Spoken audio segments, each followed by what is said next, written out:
Bueno, Salvador, no sé, se puede hablar de tantos temas contigo que de verdad que casi yo lo dejaría abierto, ¿no? Porque, a ver... Bueno, hemos empezado con el tema este de un planeta, un Sí, supuesto planeta que se acerca hacia la Tierra y que podría ser, pues, que llegara a colisionar, ¿no? el planeta rojo, Salvador. Hercólubus. El Hercólogos hace años ya que se hablan. Yo para mí, que el Hercólogos, aunque últimamente la NASA ha dicho algunas cosas un poco inquietantes, no le hago mucho caso porque es una de las muchas cosas que hay alguien con mucho poder que está muy interesado en meterle miedo a la humanidad, porque nos han traído las vacas locas y la porcina y las aviares y ahora con el recalentamiento y todas estas cosas. Yo creo que es una cosa más de meternos miedo por ahí, por eso yo no le hago mucho caso, pero efectivamente últimamente ha dicho algo la NASA que no tengo aquí, porque no había pensado que ustedes iban a hablar de eso, pero que vaya, podría inquietar algo, y han dicho algo más la NASA en concreto sobre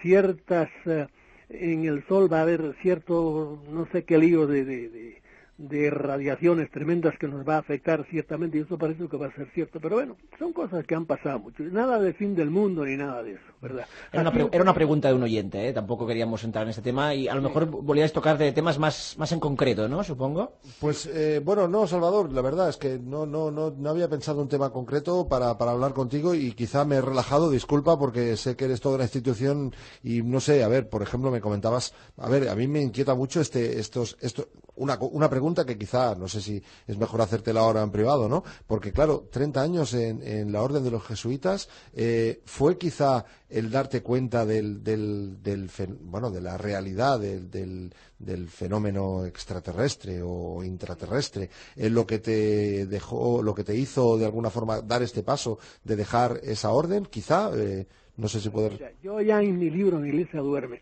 que lo escribí hace, no sé, 30 años, yo creo, ya había en una nota, yo decía algo, pero claro, entonces estaba yo dentro y no quería hablar mucho de eso para que no se metieran conmigo, y a pesar de eso se metieron bastante conmigo porque yo le daba credibilidad a la presencia, a lo que estábamos viendo allá, ovnis en el cielo, porque yo estoy investigando estos temas más o menos desde la década del 50, Sí, sí. y yo entonces dije nada más ligeramente un poco y se metieron bastante conmigo, pero claro, después ya cuando salí de la orden, pues sí, me metí ya más a fondo, y a mí ciertamente me hizo un impacto tremendo. El día que yo me convencí de que realmente estábamos siendo visitados por unos seres inteligentes del cosmos que no eran humanos, empecé inmediatamente desde mi punto de vista cristiano, ¿esta gente está redimida por Jesucristo o no? ¿Creen en el infierno o no? ¿Creen en el cielo o no? ¿Creen en Jesucristo o no? Y claro, no puede uno ponerse de espaldas a la realidad como se ha puesto, por ejemplo, la ciencia oficial.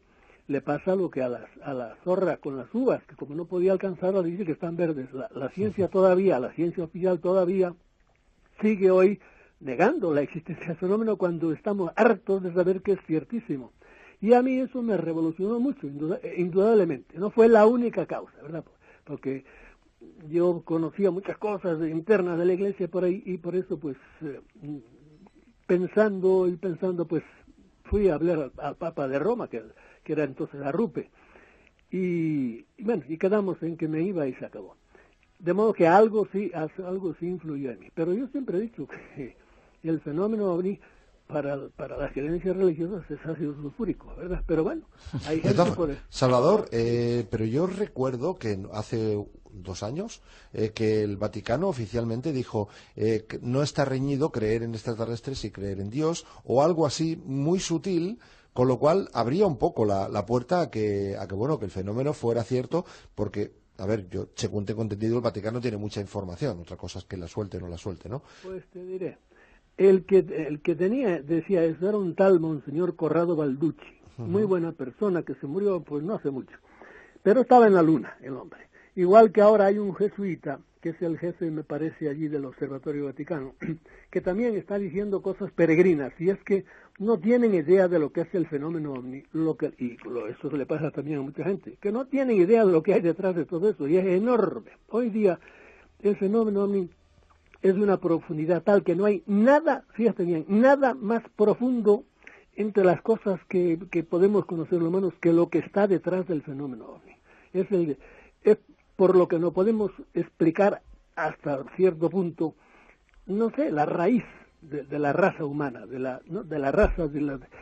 la existencia humana. Eso es el fenómeno ovni. Y el bueno de Conrado Balducci pues dijo eso porque sí, no, él solo creía desde muy buena voluntad, pero nada, está en la luna, créeme. Salvador, ya sé que hay poco tiempo ahora en la radio, pero explícanos un poco qué hay detrás del fenómeno ovni, qué es aquello tan profundo que hay detrás del fenómeno ovni. Yo te contaría una anécdota de un premio Nobel, pero no tenemos tiempo para eso. Son demasiadas cosas. Hoy día la gente cree que estamos todavía en la primera etapa, de que andan persiguiendo luces y que matan animales y por ahí. ¿Qué va? Para mí, lo digo en la parte de atrás me parece en la contracubierta del libro Defendámonos de los dioses. Es que el hombre, la idea que el hombre tiene de Dios es equivocada, es totalmente infantil. Cuando el Hubble, que es el telescopio ese que anda por ahí, ahora creo que le han puesto otro al lado, nos dijo que había más de, creo que veía él desde 100.000 galaxias. Eso es para tumbar a uno para atrás. Pero ¿cómo es posible que nosotros en este mísero planeta nos hayamos creído un tiempo el centro del universo? Como si tuviéramos aquí a Dios agarrado por las barbas. Esto es una estupidez cuando hay miles de millones de astros. Y nosotros somos los únicos chéveres, como dicen en Cuba, los que estamos, el único astro hablado con gente inteligente cuando este planeta es una catástrofe. Visto como se vea, es una verdadera catástrofe. Lo que pasa es que, claro, la gente que solo atiende a ver lo que dice Belén Esteban en la televisión, se pasa todo el día en eso por ahí, están atontados por completo. Pero ante eso uno, claro, la mente se le dispara y dice, no, para mí, créeme, yo me tumbo cuando puedo en el verano en el suelo, por la noche, en la hierba, y miro para arriba, para el colmo, y eso para mí es lo bárbaro. Me extasío viendo las constelaciones y imaginándome cómo es toda una bóveda y toda la gente que vive ahí, porque el mundo hierve de vida, no solo vida protoplásmica como nuestra, atómica. ¿Quién le ha dado cuerda a todos los electrones y no paran de dar vueltas a toda velocidad por miles de millones? Eso es para mí lo que me hace pensar y por ahí salir de estas pequeñeces en que hemos sido criados, educados, tanto en lo religioso como en la física. Los físicos creen que toda la física del universo es como la nuestra. ¡Qué tontería! Si se hubieran tomado un poquito, hubieran tenido alguna experiencia en algo de ovnis, verían que la física de ellos es totalmente diferente. Y quiero decirles que yo no hablo de esto porque lo haya leído, es que yo lo he vivido, ¿entiendes? Lo he vivido, lo he pasado, lo he sufrido. Salvador, explícanos esas vivencias, es decir, ¿cómo descubres tú ese fenómeno ovni y cuáles son tus propias experiencias con el tema? Está claro, no se puede decir en 5 minutos. Tiene más rato, Salvador. Mira, hay cosas que yo no las digo nunca en público, si acaso en privado se lo digo, pero en público no, porque es demasiado, es como darle un bistec a un recién nacido, que un bistec es una buena comida, pero hay que tener estómago para ella, entiendo. Aquí llevamos más de 6 meses, cada miércoles, hablando de este tema durante 3/4 de la hora. Verdad, la verdad, Salvador, es que aquí hemos tenido una total y absoluta libertad para hablar y, bueno, más o menos los que nos oyen ya están curados de espantos. Claro, lo que hay que hacer, invitarlos a ir al congreso ese, al cual también ustedes me han invitado a mí. Y ahí sí yo diré cosas mucho que a mucha gente le van a quedar patidifusos de que yo las diga. Tendrá exclusiva. Oye, pues desde el programa lanzo el globo, os lo digo aquí, de dar algunas entradas o, en fin, a los oyentes que digáis, ya lo coordinamos. Muy bien. Carlos, Marc. Sí, pues ahí sí entraré más a fondo, pero es que el fenómeno ni es tan variado, es tan absurdo, porque es absurdo, y lo hacen absurdo ellos mismos, ¿verdad? Primero, lo hacen absurdo las autoridades que dicen que no existe, etcétera, etcétera, y han dicho 20.000 veces que es mentira y todo eso. Pero es que también están muy interesados los señores visitantes en que no nos enteremos, de que sigamos en la luna, porque así ellos siguen haciendo lo que han hecho siempre, ¿verdad? Salvador, una cosa que seguro que nos puedes explicar ahora en la sección. Hay gente que opina, que cree en la existencia de vida fuera de la Tierra, pero que opinan que es demasiado humano, demasiado egocentrista pensar que con lo grande que ahora nos decías que es el universo, con la de planetas que hay, con la de maravillas que hay por el universo, vengan justamente a la Tierra. ¿Y por qué a nosotros? ¿Por qué nos tienen que visitar a nosotros y no a otros planetas? ¿Quién te dice que no visitan otros planetas? Ya te digo que el planeta hierve de vida por todas partes. No pasa, nosotros no tenemos idea, somos unos pueblerinos, unos patanes que estamos metidos en nuestra cosa y creemos que todo es como lo nuestro. Pero ¿qué pasa en esas galaxias que el joven nos dice que están a miles de años de luz, miles y millones de años de luz? ¿Qué pasa ahí? No tenemos la más remota idea y creemos que todos vienen aquí. No, pasan por aquí, porque aquí hoy día sabemos que hay muchas razas. Los que más saben de eso han llegado, que se han tomado ese trabajo, dice que hay 50 y tantas, no sé si hay 40 o 50 o 37, sé que hay muchas, eso es cierto porque los tipos que nos vemos son muchos, aparte de que tienen la capacidad, algunos, no todos, muchos de ellos tienen la capacidad de cambiarse de forma y hacerse visibles, hacerse invisibles, ¿verdad?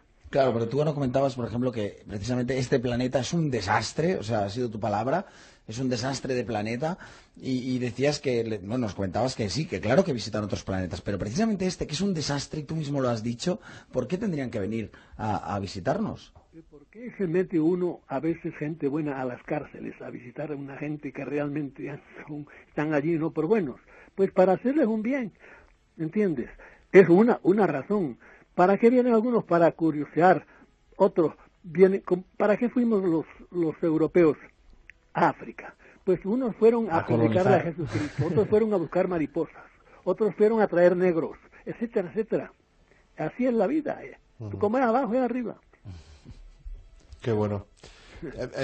Recuerdo una frase de lo que estabas diciendo antes, de no estar solos. Me parece que fue Carl Sagan que decía: la gente le da miedo a no estar solos, pero realmente no tendría que dar más miedo que estuviéramos en todo el universo solos.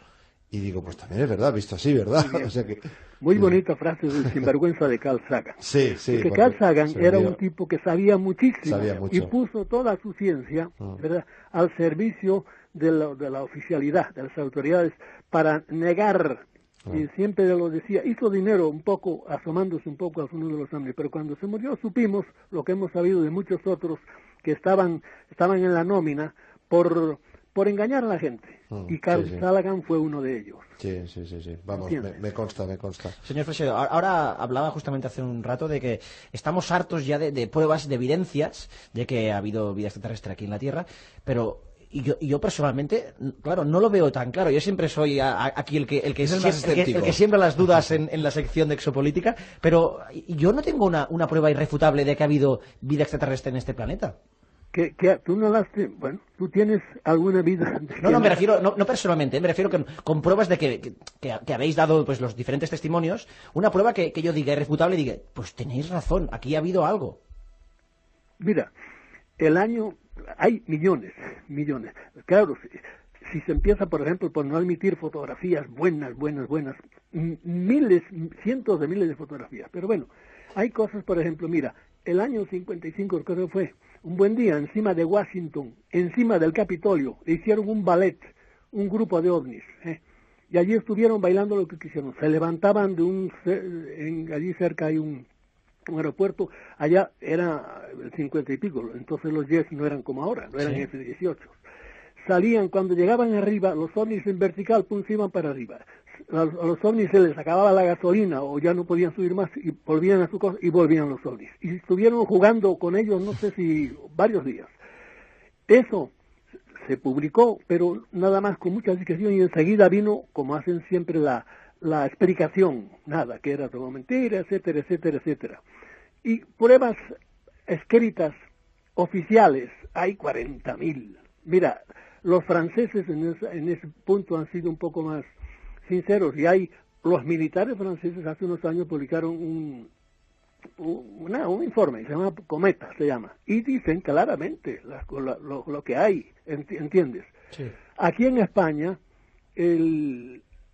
hubo una especie también de quisieron hacer algo, y de hecho lo hicieron, y el que estaba al frente de todo eso era el general, entonces era coronel o teniente coronel Bastida, que resulta que el coronel Bastida, que estaba al frente de eso, era hijo, porque se murió de cáncer el año pasado, el pobrecito era hijo de mi hermana, por lo tanto era sobrino mío. Y yo sabía mucho más que él, ¿entiendes? Y alguna cosa me confesó de que las mejores fotografías que había reales, porque se las tenían los generales, las habían sacado del informe ese, para enseñárselas a sus amigos y por ahí, ¿no? Que la cosa, el que tú no tengas eso, pues puede decir que si no te has metido a investigar, pues naturalmente no llegan a ti las cosas. No, me refería a que ya sabe cómo somos los humanos, que somos en ese sentido un poco malvados, hasta que no vemos una prueba audiovisual. Claro, como Santo Tomás. Muchas veces no nos creemos nada, que a veces un texto escrito nos sirve como prueba irrefutable para la mayoría de humanos. Es un poco ¿no? lo que dice Salvador, de que pruebas hay, fotos hay, las que no podemos ver en una vida entera. O sea, y documentos clasificados, pues no sé qué cantidad dijeron en la cumbre de Exopolítica, alguien que tenía esos datos, ¿no? O sea, imposibles de verlos en una sola vida, ¿no? O sea, pruebas hay todas las que quieras. Claro, hay que decir, bueno, pues esto es una prueba o no lo es. En la cumbre de Exopolítica trajimos cosas físicas, trajimos ese tobillo de un gigante, esa serie de... ¿Pero eso de se ha cosas. analizado? ¿Se Claro ha que se ha analizado ese analizado, tobillo? por supuesto, pero del derecho y del revés, por todo y hasta yo lancé un poco un reto amable en televisión, diciendo, oye, venir a analizarlo, por favor, que venga alguien. No vino nadie, pero eso ya... Hasta que uno no tiene el primer día que yo vi un ovni, yo me quedé pasmado. Ya sabía que lo sabía, pero no había visto ninguno hasta que por fin vi el primer día. Y entonces le entra uno como como un escalofrío, una cosa. Como dice Bob Dylan, ¿no? Que cuando ves uno, ahí termina el debate. Seguro, y Salvador, yo he repetido mil veces aquí en los micros, sé que yo dudo, pero yo creo en la vida extraterrestre, es decir, yo no lo he visto, sé que hay algo, pero yo, como no lo he visto, no puedo concluir que lo he visto, pero yo estoy convencido de que hay algo. Es que por matemática, por cálculo de probabilidad, es imposible que en esta lotería, en donde no es como la Lotería Nacional, que hay, no sé, 200 millones de números, hay 200.000 trillones, ¿verdad?, de estrellas, de planetas, que seamos los únicos que nos haya tocado la lotería, y que encima tengamos a Dios aquí, ya te digo, agarra por las barbas, eso. Quizás soy demasiado... es imposible. Quizás soy demasiado empírico, yo hasta que no lo veo no me lo creo. Soy de esto. Bueno, yo no he visto el Taj Mahal, pero no tengo ninguna duda de que existe. Yo también. O sea que, sí. He visto fotos también del Taj Mahal, pero podían ser Photoshop, ¿no? Claro, pero señor Freixedo, ¿quién y por qué quieren o no quieren que estemos o que nos enteremos de estas existencias? Informados y estar informados. Primero habría que ver con quién se habla. Es como, por ejemplo, si yo te digo, los catalanes todos son unos sinvergüenzas. Tú me dices, un momento, yo no soy sinvergüenza. Es que hay muchos tipos de catalanes. Hay muchos tipos te lo he dicho, que hay muchos tipos de visitantes, vamos a llamarles así, que algunos no son visitantes, son los dueños del planeta desde antes de nosotros, porque nos hicieron a nosotros. ¿Entiendes? Eso es otra cosa que hay que tragarse. Pero que es así. Entonces, unos quieren, unos ayudan, no todos son negativos, hay negativos y los hay positivos. Y hay una pelea, hay un famoso libro que en inglés se llama War of Heaven, Guerra en los cielos. Y es que ciertamente hay una guerra en los cielos. Yo sé de dos casos, uno encima del Dorado, que es el aeropuerto de Bogotá, donde dos ovnis se perseguían. Saben cómo a veces las moscas se persiguen entre ellas, ¿sí? Sí. Y se tiraban dardos a toda velocidad, pero andaban a una velocidad tremenda, 2 contra 1. Y ¿Eso viste? ¿Lo viste no, tú? eso lo vio lo vio un piloto nada menos. Eso viendo la actividad en Colombia, ¿verdad, Salvador? Yo estuve allí, bueno, todo el mundo me enseñaba con el móvil fotos de platillos, de objetos. Sí. Y el país nos han pasado cosas más raras, es verdad, sí, pero en todas partes, ¿verdad? Y sé de otro caso por el estilo, de peleas de ovnis en el cielo, en Venezuela. Ahí no sé exactamente dónde fue.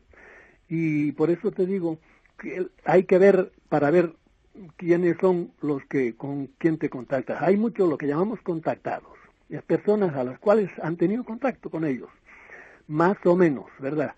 Solo que los han recibido en su casa, que lo vieron en el campo, que se los llevaron a su nave y los volvieron a traer. Pues bien, de esos hay algunos que les ha ido muy bien. Yo conozco mucha gente que les ha ido muy bien. En general, todos vienen con la mente más expandida, gente que no sabía nada de nada, pues podía poner casos tremendos, gente que no sabía leer, y sin embargo luego venían con unos conocimientos increíbles. Y viceversa, es más abundante la cantidad de gente que han tenido contacto y los ha perjudicado muchísimo, pero muchísimo, incluso a suicidarse, ¿entiendes? Unos por el efecto que les hizo y otros porque sí. Perdón que lo interrumpa, pero ¿hay algún criterio, o se ha investigado algún criterio que puedan seguir para establecer contacto con según qué humano o no? ¿Por qué eligen a uno y no a otro? Habría que preguntárselo a ellos. Uno tiene idea de si, por ejemplo, a los viejos no nos quieren. Eso estamos todos de acuerdo en eso. Es muy raro al viejo. Y sin embargo, a los niños, si, por ejemplo, ovnis encima de escuelas, es muy corriente, muy frecuente. Yo los he visto. Y a veces aparecerse no solo estar encima, que desde arriba pueden hacer muchas cosas, porque hoy día por microondas hacemos 40.000 cosas, pero incluso en Sudáfrica hay un caso, porque los casos de África no lo conoce casi nadie, pero se murió hace no mucho, una creo que era norteamericana, que publicaba una revista de casos de África, ¿sí? Y nos conocen poco, pero bueno, me refiero a este caso en Sudáfrica, donde se bajaron en una escuela, ¿entiendes? Y los niños los dieron todos a aquellos enanitos, porque la mayoría son esos, los famosos grises, que son siempre los secundarios en todo el fenómeno, que es lo que la gente conoce, y eso no tiene casi importancia comparado con los que mandan. Los que mandan no se dejan ver. ¿Pero tenemos que tener miedo? ¿Tenemos que tener miedo? Hay que ser prudentes, ¿entiendes? Hay que no meterse en la boca del lobo. Los tigres y los leones se ven muy bien desde fuera de la reja. El que los quiera ver muy de cerca y tocarlos, pues lo acompaña el sentimiento, porque se lo van a comer. Y hay gente que ha sido yo me he pasado alguna noche entera dentro de un cráter porque había dicho uno de estos contrastados que iba a venir un ovni, y allí nos pasamos varios allí, y menos mal, a Dios gracias que no vino nadie, ¿verdad? Pero hay maneras de ponerse en contacto con entidades no humanas. Sí, claro que las hay. Una de ellas es la Ouija, que aquí antes, hace años, la gente estaba muy de moda por ahí. Yo creo que fui el primero que decir cuidado con la Ouija, porque la Ouija es efectiva, pero te puede poner en contacto con gente que te fastidia, y de hecho yo sé de alguna gente que se puso en contacto con la Ouija y le ha ido pero muy muy mal. Claro, la Ouija siempre hemos tenido pensado, o siempre se nos ha vendido, que era como contactar con gente que había más muerto. Allá, sí, más allá. Más que con extraterrestres. Sí, la gente de más allá no se sabe si son del PSOE o del PP. Muy bien. Salvador Freixedo, muchísimas gracias por haber estado aquí con nosotros en el No Sonoras. Muchas gracias y espero que nos veamos. Seguro, en el estudio. Lo esperamos un día cuando venga por Barcelona. Salvador, cuando venga, si quieres, podemos venir un día al estudio también. Ha sido un auténtico lujo tenerte. Pues sí, señor. Pues si hace falta, pues se va. No faltaría más. Un abrazo. Buenas noches. Gracias. Adiós.